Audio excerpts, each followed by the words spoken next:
Yuhu!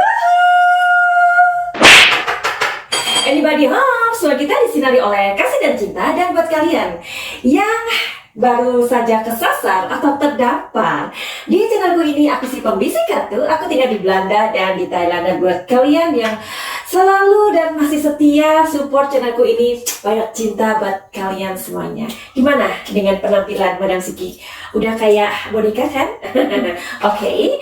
Nah, hari ini kita spesial untuk membahas tentang sebuah atau something apa ya yang tren banget yang dibicarakan akhir-akhir ini mengenai tentang boneka arwah atau spirit doll begitu ya. Nah, pastinya kalian juga udah menyimak ya kan.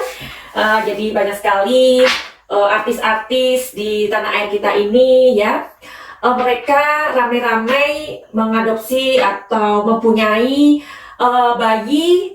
Nah, jadi keberadaan dari boneka arwah ini atau spirit doll itu saking persisnya dengan seorang bayi. Jadi orang-orang yang mempunyai bayi-bayi ini atau bayi-bayi boneka itu memperlakukan seperti anaknya sendiri, seperti itu ya. Jadi ini kayaknya kayak fenomena yang lagi tren banget di kalangan selebritis kita di tanah air. Sebenarnya ini adalah fenomena apa sih gitu ya? Nah, jadi kadang kita nggak habis pikir ya Cin ya. Ada seseorang atau beberapa selebriti yang mempunyai keberadaan boneka arwah ini atau spirit doll itu sampai menyewa satu babysitter karena dia mempunyai 10 atau 5 atau berapa lah ya boneka arwah ini atau spirit doll ini, dan itu gaji dari babysitternya itu 10 juta per bulan. Wah, gitu loh. Itu aku juga yang mendengarnya itu sampai I cannot understand at all. Ya. Nah, ternyata di balik kelucuan dari boneka arwah ini atau spirit doll itu terdapat atau tersembunyi kisah yang menyeramkan. Jadi pasti kalian tahu ya, karena boneka ini berasal dari Thailand, which is dimana aku kan tinggalnya di Thailand dan di Belanda. Kalau kita ngomongin boneka, pastilah boneka-boneka di Eropa itu luar biasa banget bagusnya.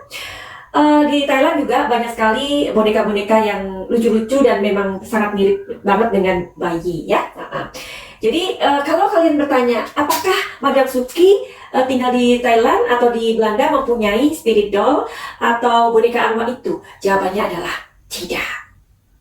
Nah, mungkin dari kalian ada yang kepo atau penasaran banget ya, gimana sih wujud dari boneka arwah atau spirit doll itu? Oke, aku akan mengambil contoh video dari boneka yang benar-benar persis seperti anak manusia, yang mana mereka ini yang ada di video ini mereka dibuat dari tanah liat. Oh my god. Oke, let's check it out.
Oke, jadi kalian sudah melihat video bayi boneka itu. Jadi gimana menurut kalian? Persis banget kan? Sampai kayaknya nggak bisa bedain ya kalau itu adalah benda mati sebenarnya.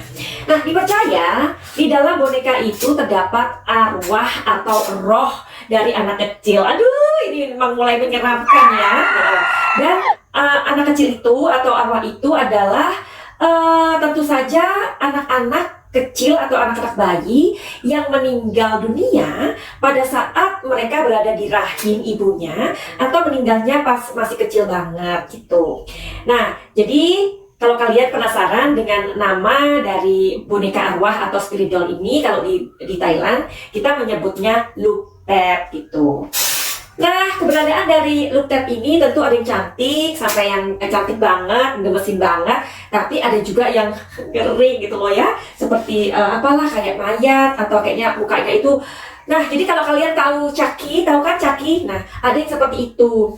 Kalau aku secara pribadi ditanyain, Madam Suki, kamu mau nggak mempunyai boneka arwah atau spirit doll itu? Kan supaya kamu kelihatan keren gitu, kan supaya kamu kelihatan kayak sakti gitu kan. Kalau kamu punya itu kan kamu gimana Madam Suki, kamu pokoknya bisa wow deh, orang itu bisa terwow-wow sama kamu. Oke. Kalau untuk aku pribadi, aku enggak ya. Karena ya setiap orang berbeda ya Cin ya. Ada juga keberadaan dari boneka-boneka ini memang dibuat untuk konten. Kalau itu sih memang ya kenapa enggak. Seperti kalian lihat lah ya di ruangan pribadiku ini atau studio kecilku ini ada semacam sesuatu yang maksudnya lucu-lucu ya kan. Kayak ini gitu kan. Nah seperti itu. Juga keberadaan boneka-boneka itu juga pastinya memang seperti untuk untuk membuat interior kita menjadi lebih lebih terkesan gitu ya. Nah, aku pernah di Belanda itu karena aku melihat keberadaan dari boneka-boneka ini cantik-cantik banget, Cin. Terus aku tuh berpikir bahwa Eka pengen deh ya punya 2 atau 3 atau 4 ya gitu. Tapi Eka pikir lagi, ya buat apa ya gitu kan? Aku sudah too much kartu, itu aja kartuku ini ya, ini kartu ini 1 deck ya, ini namanya 1 deck. Aku punya 31 deck, itu sudah I feel like too much gitu kan, buat apa gitu. Jadi sekarang kalau misalkan kita mempunyai boneka, ya dilihat aja kegunaannya itu buat apa ya kan. Kalau sampai misalkan boneka itu akhirnya menjadi sesuatu yang kita percaya, kita menjadi sesuatu yang kita menganggap boneka itu hidup, aku pikir itu udah yang maksudnya it's not me. Nah aja Madam Suki punya kartu-kartu tarot dan orang lain mempunyai boneka arwah atau spirit doll, tapi itu kan gunanya sama saja, beda sayang. Nah, yang aku maksud di sini adalah ketika kamu mempunyai sesuatu barang ya, suatu barang.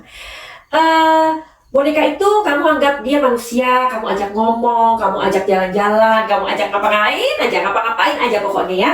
Seakan-akan kamu menghidupkan boneka itu. Ya tentu saja aku rasa itu sudah kayak atau misalkan kamu punya sebuah kartu ya. Benar, aku mempunyai kartu tarot sebagai media atau alat kerja aku. Tetapi aku berkali-kali mengatakan kepada kalian, kalau misalkan suatu hari aku kehilangan kartu ini, misalkan kartuku ini terbakar, hilang, dicuri, atau kebanjiran, atau hanyut, atau apapun itu, aku nggak akan nangisin, aku nggak akan merasa kehilangan, karena aku bisa beli lagi kok, karena semuanya ada di sini. Tapi beda ketika kita seperti barang itu akhirnya menjadi sebuah keterikatan emosional kepada kita. Nah, hati-hati, kita bisa menuhankan barang tersebut, atau kita bisa memberikan spirit kepada benda-benda tersebut. Begitu maksud aku. Jadi kalian bisa bedain ya. Oke. Kembali kepada si Luc Thep ini atau boneka arwah ini atau spirit doll ini. Oke. Nah, asal mula dari Luc Thep ini kan ada di Thailand ya. Jadi orang Thailand itu memang kayak orang-orang kita juga, Cin. Jadi orang Indonesia, orang Thailand, orang Malaysia, orang Filipina, orang Filipina tadi ya, orang Vietnam. Itu kan kita masih Asia ya. Kalau orang Asia itu memang kental banget dengan magic, atau mereka percaya magic, mereka percaya hal-hal yang tahayul, mereka sangat percaya sesuatu yang mistis gitu ya. Nah, jadi look tab ini katanya sih sebenarnya dia adalah sebuah ilmu hitam. Waduh, ngeri banget kan? Jadi itu adalah sebuah ilmu hitam di Thailand itu yang bernama Kumantong. Jadi jelas ya. Nah, Kumantong ini artinya adalah anak emas. Nah, tahu kan anak emas adalah anak emas itu adalah anak yang sangat disayangi, dieman-eman, pokoknya diperhatiin. Kayak kita punya anak yang kita gadang-gadang lah. Kenapa sih dikatain dengan anak emas? Karena sebagian dari material mereka ini terbuat dari emas memang. Misalkan kamu melihat ini kan, nah ini aja deh. Kamu lihat ini kan, nah ini kan dari Thailand nih, nah ini dari emas ya, nah ini sih bukan. Kamu bayangkan Kumantong itu terbuat dari emas murni, tapi sebagian ya materialnya, dan dia berupa anak kecil seperti itu, makanya disebut Kumantong. Nah, Kumantong sendiri itu adalah sebuah jimat sih sebenarnya. Jadi Jin, ternyata Kumantong itu merupakan sebuah ilmu hitam yang berasal dari zaman Ayutthaya kayak gitu ya. Terus dan dia itu ternyata berasal dari janin manusia. Jadi janin anak manusia yang mereka itu meninggal di janin ibunya atau masih kecil ya. Kalau mereka yang meninggal berupa janin, jadi itu dikeluarkan dari perut kemudian dikeringkan. Dan kemudian di bagian itu dibuatlah bagian dari si look tab tadi itu, boneka tadi itu, bagiannya ada janin yang dikeringkan itu. Aduh, jadi cukup ngeri ya. Jadi kalau di Thailand itu memang banyak sekali hantu sebenarnya. Oke, jadi untuk membuat aku lebih semangat, coba ayo siapa yang mau aku buat videonya supaya aku akan menceritakan cerita hantu di Thailand ya. Jadi kalian tolong bantu Madam Suki supaya semangat gitu. Mengenai hantu Thailand, serem nggak sih Madam Suki? Ya serem lah, Cin. Jadi aku kasih tahu kalian ya, kalau kalian punya teman Thailand, jangan pernah kalian bertanya tentang hantu ya, karena mereka nggak suka pembicaraan tentang hantu. Nggak seperti orang Indonesia ketika ketika kita ngomongin hantu itu takut, tapi kayak penasaran yang tinggi banget gitu ya. Tapi kalau di Thailand itu sepertinya memang mereka nggak suka aja ya. Jadi kalau kalian punya teman di Thailand, jangan bertanya, kamu punya hantu apa gitu, jangan ya, nggak usah, biarin aja. Oke, jadi kembali lagi ke Kumantong ini.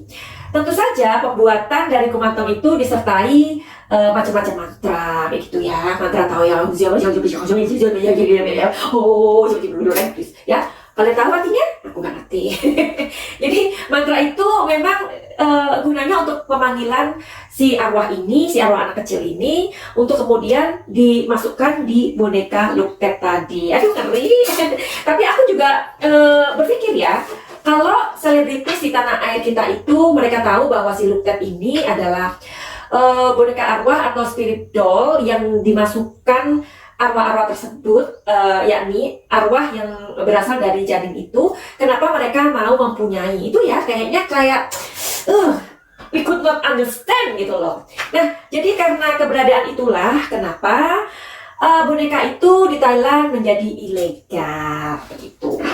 Jadi untuk aku pribadi, misalkan aku ditawarin atau ada yang nawarin atau bagaimana, aku lebih baik memberikan uangku kepada anak-anak yatim ya kan, meskipun kita nggak mengasuh mereka, tapi itu sih menurut aku ya. Tetapi memang kita nggak bisa menyamakan orang-orang yang punya duit. Masih banyak loh ya orang-orang yang punya duit, artis-artis itu atau selebritis itu, bahkan uangnya itu berseri-seri dan berlebihan. Tetapi ya itu memang pilihan mereka. Kalau mereka mau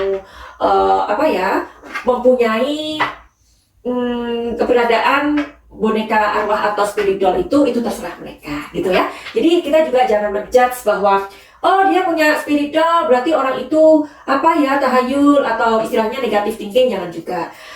Kita kan nggak tahu ya kenapa mereka mempunyai boneka tersebut atau spirit doll itu. Mungkin mereka juga pernah kehilangan anak atau orang-orang yang tercinta dalam hidup mereka. Jadi anyway, berbaik sangkalah kepada orang lain ya. Jadi kalau kita nggak bisa merubah mereka, doakan mereka dengan cinta kita, gitu aja, oke? Jadi kita itu nggak perlu menjadi orang yang julid atau apalah terlalu cepat memberikan komentar, padahal kita nggak tahu untuk apa mereka melakukan itu. Begitu kali ya yang lebih baiknya, ya kan? Nah, daripada kita berdebat, daripada kita seudon, daripada kita menjudge orang lain, terlepas dari cerita Luke Tab yang tadi aku bawakan, bahwa dia adalah boneka spirit, ya, atau boneka arwah, boneka spirit atau spirit doll, something like that, is same ya. Jadi terlepas dari benar tidaknya kisah tersebut, ada baiknya kita semua menghindari hal-hal yang dapat menimbulkan kerugian dan menodai keimanan kita. Kalau kalian berpikir bahwa itu nggak sesuai dengan keimanan aku, ya sebaiknya doakan saja ya dalam hati untuk kebaikannya. Begitu sayang. Oke, jadi untuk melihat fenomena yang sekarang terjadi karena spirit doll ini atau boneka arwah ini lagi ngetren di Indonesia, aku mau intipkan sesuatu di kartu tarot ini ya, karena tentu keberadaan boneka arwah dengan kartu tarot ini sungguh-sungguh berbeda ya. Kalau kartu tarot adalah sebuah alat kerja atau alat bantu untuk melihat inner wisdom kita. Oke, sekarang aku mau cari tahu sebenarnya ini fenomena apa sih boneka arwah ini kok dipunyai oleh banyak orang. Oke. Saking fenomenal, kalangan selebritis di tanah air ini rame-rame mempunyai boneka spirit doll ini atau boneka arwah. Sebenarnya ini adalah fenomena apa?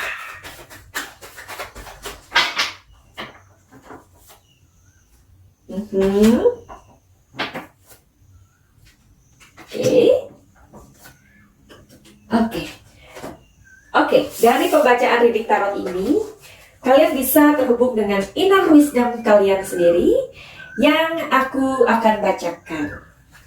Tadi aku bilang apa? Jangan benjas, jangan apapun ya. Jadi anggaplah ini adalah sebuah creativity dari orang yang membuat agar usahanya atau penjualannya menjadi laku, ya kan? Dan akhirnya tergantung dengan pemilik atau pembelinya sendiri dong. Mau dibuat apa boneka itu? Mau dibuat pajangan, mau dibuat seperti dianggap seperti anak, atau apapun itu. Intinya dari pesan semesta tentang fenomena ini adalah sebuah kreativitas. Itu aja ya. Dan kalau kita membicarakan sebuah kreativitas, itu artinya kita membicarakan sebuah ide, gagasan, ya kan? Saking bagusnya ide ini, akhirnya menjadi sebuah perbandingan yang sangat-sangat baik gitu loh, sangat-sangat sukses. Nah, kalau misalkan ya boneka yang tidak diberikan history atau boneka yang mempunyai history. Nah, misalkan aku datang ke rumah kamu mengatakan, aku punya boneka loh, jadi ceritanya itu begini. Nah, sampai kamu terwow dengan ceritaku itu. Kira-kira kamu sebagai pemilik atau kamu adalah orang yang memiliki uang, ketika kamu ditawari esok harinya sama teman kamu yang dia mempunyai boneka sebagus apapun tapi tidak mempunyai nilai jual atau cerita, kamu pilih yang mana? Pasti kamu akan memilih boneka yang mempunyai story yang tadi aku katakan. Oke? Ini kartunya. Dan seperti kataku tadi, setiap orang berhak mempercayai bahwa keberadaan boneka itu mempunyai sebuah spirit atau tidak. Jadi kembali kepada pemiliknya. Setelah kalian membaca dari sesi tarotku ini berupa telling story, bagaimana kamu menganggap tentang tarot ini sekarang? Apakah tarot berhubungan dengan klinik? Apakah dari pembacaanku itu aku mengkait-kaitkan sesuatu dengan sesuatu yang mistis? Atau sesuatu yang misteri? Atau sesuatu yang menakut-nakuti kamu? Oke? Karena sekali lagi ini adalah alat kerja. Kamu bisa memanfaatkannya sesuai dengan what your thought. Apa yang ada dalam pikiran kamu, apa yang ada di dalam diri kamu. Dari sebuah alat kerja, kita sebenarnya sedang sedang menggali kekayaan dari kebijaksanaan kita masing-masing. Oke? Jadi buat kalian yang mengatakan bahwa antara berhubungan dengan setan, iblis, jin, atau semua yang kamu anggap itu musyrik, silahkan untuk meninggalkan channel ini. Berarti this video, my channel, not for you. Oke? Finally, gitu aja buat kalian yang mempunyai masalah, apapun itu, mau healing, atau banyak sekali masalah yang sehingga kamu itu sehingga kamu itu pusing, sehingga kamu itu merasa nggak bersemangat, atau sehingga kamu merasa hidup ini mempunyai beban yang berat. Jadi apa salahnya untuk datang ke Madam Suki? Loh, Madam Suki, kamu itu kan bertarif dan pasti tarif kamu itu mahal. Jadi gini, apa sih sebenarnya uang itu? Uang itu kan bisa diusahakan. Nah, kalau kamu membuat pikiranmu menjadi ringan, masalahmu itu mempunyai sebuah solusi, kamu mempunyai kepercayaan diri, sampai akhirnya kamu merasa bahwa kamu bisa mengatasi atau keluar dari masalah itu, berarti apa? Uang itu bisa dicari, tapi solusi itu harus kita dapatkan. Jadi mahal atau enggaknya itu tergantung dari kebutuhan masing-masing orang. Alright, begitu aja. Finally, send love and light. Salam Cahaya.